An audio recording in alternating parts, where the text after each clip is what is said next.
Recordamos que pueden interactuar con nosotros a través de la etiqueta numeral hora clave. Y le damos la bienvenida a nuestro invitado. Nuestro invitado de hoy es el profesor, historiador Tomás Estraca, profesor de la Universidad Católica, reconocido historiador. Bienvenido. Gracias por la invitación. Mira, Tomás, tú sabes que nosotros que hemos tenido una historia tan vinculada al oficio del militar, porque entre ellos tú has tratado de destacar un poco lo que ha sido el heroísmo civil en Venezuela.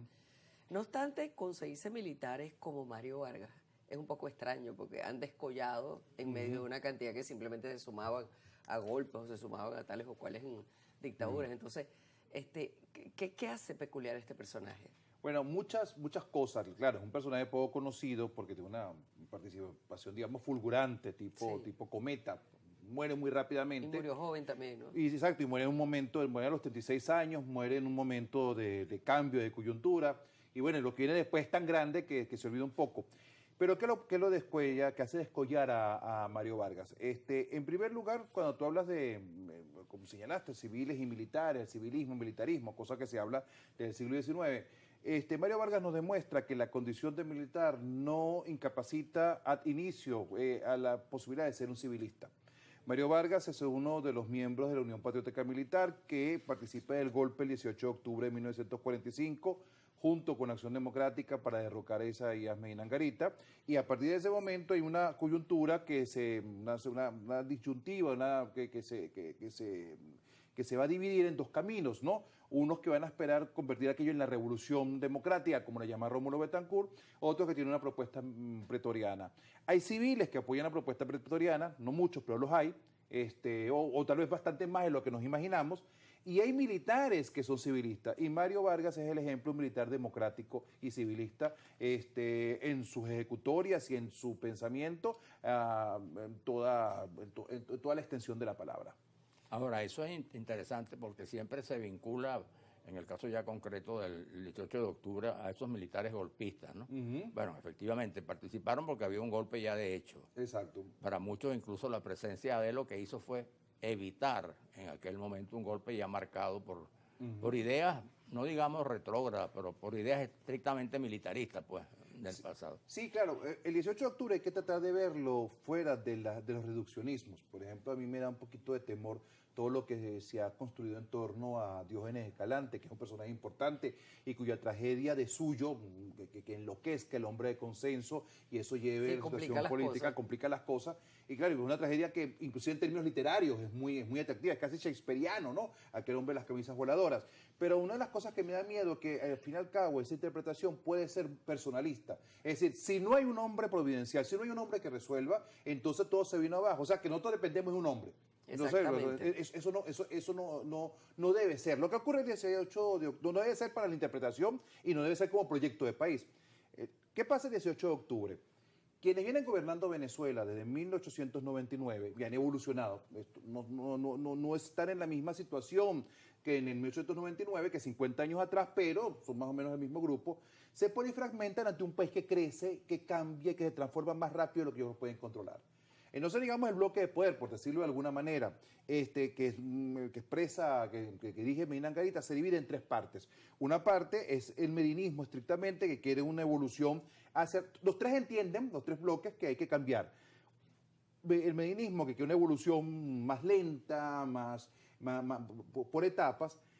El lopecismo, que quiere una evolución, también quiere una evolución, pero con un tinte distinto al de Medina, en todo caso, con diferencia de liderazgo, y los jóvenes militares, que forman parte de ese bloque, que quieren una evolución en la cual los militares sean los que dirijan el país. ¿Qué ocurre en ese momento? Que se fragmenta en tres, y dos de esos grupos, los medinistas y los militares, buscan Acción Democrática como compañero de ruta, que es lo que le pasó a Betancourt, habida cuenta de que Acción Democrática es el partido que en aquel momento tiene el mayor control y el mayor impacto, la mayor proyección social, y lo necesitan para que los apoye. Entonces, claro, no es que a Medina solamente lo tumba, es que eso se desmorona, porque cuando un grupo se divide en tres y dos de esos grupos están ya negociando cada uno por su cuenta con el principal grupo de oposición para ver cómo toma ventaja para llegar al poder, eso está muy mal. Y Rómulo Betancourt, hace lo que tiene que hacer un político, juega en todos los tableros y la primera apuesta es a Diógenes Escalante, aquello no funciona y después cuando ve que la Unión Patriótica Militar ese golpe va sí o sí, dice vamos a ver cómo yo surfeo esto y a partir de allí puede haber ya discusiones. Y además entró a jugar ahí el fenómeno también López Contreras, ¿no?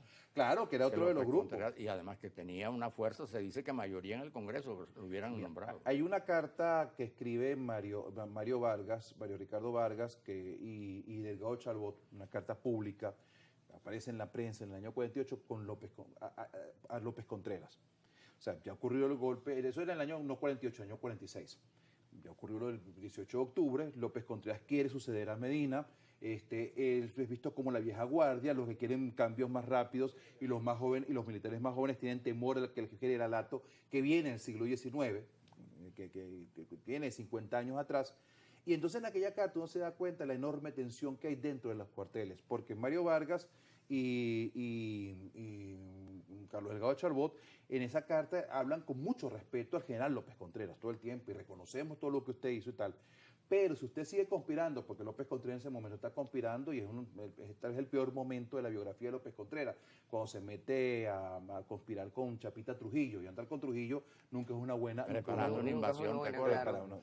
Ahora fíjate, hay una cosa que tú mencionaste que realmente se ha comentado mucho, que es esta situación que había entre los militares y que de alguna manera pues dio al traste con todo ese experimento de Medina, ¿no? Exacto. Ahora, como quiera que sea, Medina era un hombre, un militar civilista. También, y lo demostró muchas veces. absolutamente. Entonces, siendo Mario Vargas un militar que como tú bien dijiste al principio, era un hombre con mentalidad democrática, era un demócrata, aunque estuviera uniformado.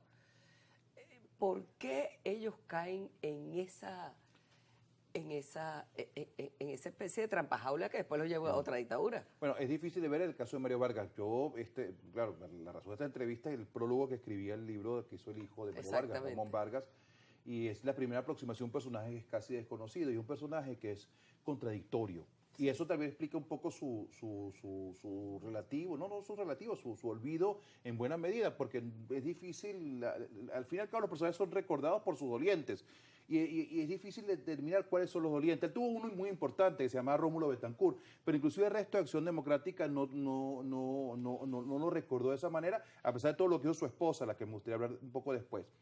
Y entonces yo tuve dificultad para entender por qué Mario Vargas, primero, es relativamente fácil de entender por qué se mete el 18 de octubre, que es lo que me estás preguntando, sí. Pero después es más difícil comprender por qué él firma el acta de derrocamiento de Rómulo Gallegos. Exactamente, esa es la otra parte. Yo creo que aquí hubo un problema dentro de la estructura y los asuntos de las Fuerzas Armadas, donde hay una división generacional. Medina Angarita, y eso decía siempre el profesor Domingo Irwin, es sin duda un militar civilista, que toma una decisión trascendental. Después de no sé cuántos años, él decide que el candidato de su partido va a ser un civil y que él le va a entregar el poder a un civil, gana el candidato de su partido o gana un candidato de oposición, que eso era difícil, pero no era imposible. Y clausura al Ministerio de Guerra, esta frase no es mía, es de Domingo Irwin, del historiador Domingo Irwin, como antesala de Miraflores. Y es una de las cosas que mueve al grupo más militarista. Ahora bien, ese grupo más militarista, más pretorianista, son los jóvenes militares que se sienten técnicamente superiores, lo eran en buena medida, que sienten que son los que son llamados a desarrollar el país, que es el grupo Pérez Jiménez, Llovera Páez, el grupo Julio César Vargas, el hermano de Mario Vargas. Con el impacto de Chorrillo.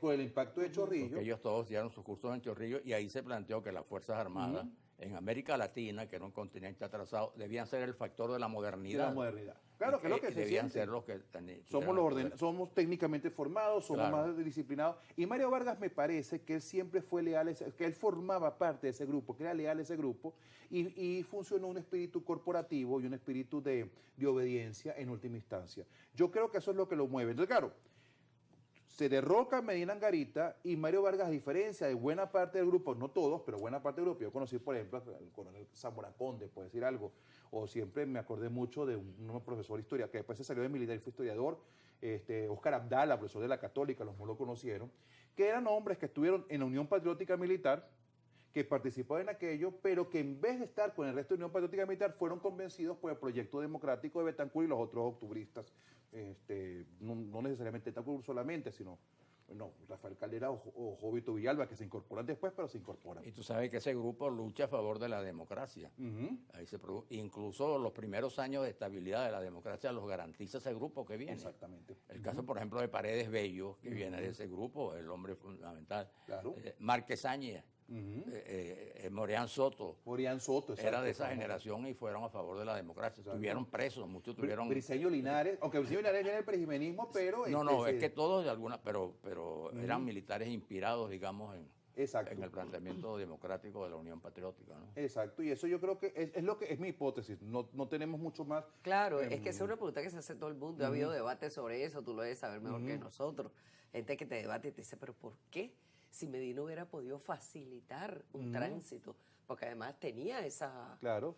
Y lo que pasa es que también que avanzó mucho Medina, ¿no? Avanzó mucho, pero el asunto fundamental es que quienes apoyan a Medina, o sea, Medina, simplemente, la tragedia de Medina es una tragedia que él queda solo. Quienes apoyan a Medina o no quieren ir tan rápido, o no, o no quieren avanzar hacia una democracia. Recuerden que en última instancia Medina es un hombre que viene del ejército. O sea, Medina será muy civilista, pero él llega al poder dentro de un esquema, que llamamos un esquema antonino, como los romanos, donde a Gómez le hereda su ministro de guerra, que es López, pone a su ministro de guerra, que es Medina, y Medina, en vez de poner a su ministro de guerra, dice, va a ir para un civil. Ahí ya tiene una ruptura con el ministro de guerra anterior y los que aspiran a ser los ministros de guerra posteriores. Claro. Y tanto dice él, bueno, señores, déjame ver si yo puedo pactar con la oposición para ver si llevamos esto con Diógenes Escalante, y bueno, y aquello no es posible, y entonces se desmorona, sin posibilidad de poder, y cuando lo deciden todos que hay que tumbarlo, entonces, bueno, es cuando se cae. Es decir, los adecuados es muy poco, son unos invitados posteriores, pasa que se movieron muy bien y agarraron él sentía que él tenía una relación muy especial y privilegiada con los muchachos jóvenes militares en Medina. Yo recuerdo que yo una vez en una conversación informal en la casa de Ular Pietri, lo escuché decir, yo le dije a Medina que venía un golpe, y él me decía, pero bueno, Arturo, ¿cómo vas a decir eso? Si esos muchachos fueron todos alumnos míos, esos muchachos me respetan y me consideran y me quieren, entonces... Sí, claro, pero yo creo que él tal vez se equivocó en sus cálculos, porque a lo mejor esos muchachos, él pensaba que esos muchachos eran como él. Él lo que le está diciendo, señores, jóvenes militares, si ustedes quieren ser presidente de la República, hagan un partido y se ganen unas elecciones. Y ahí fue cuando un grupo de esos muchachos dijo, no queremos. Que el grupo Pérez Jiménez, pasó esto. Entonces, bueno, pero hay algo, a él como ser humano, tal cual, no habla mal nadie de él, sino de estas circunstancias que, bueno, la tragedia de la política. Así es. Oye, Tomás, muchísimas gracias. Como siempre, interesantísimo escucharte y conversar contigo. Las famosas clases de Tomás. Sí, las clases de Tomás que son de verdad...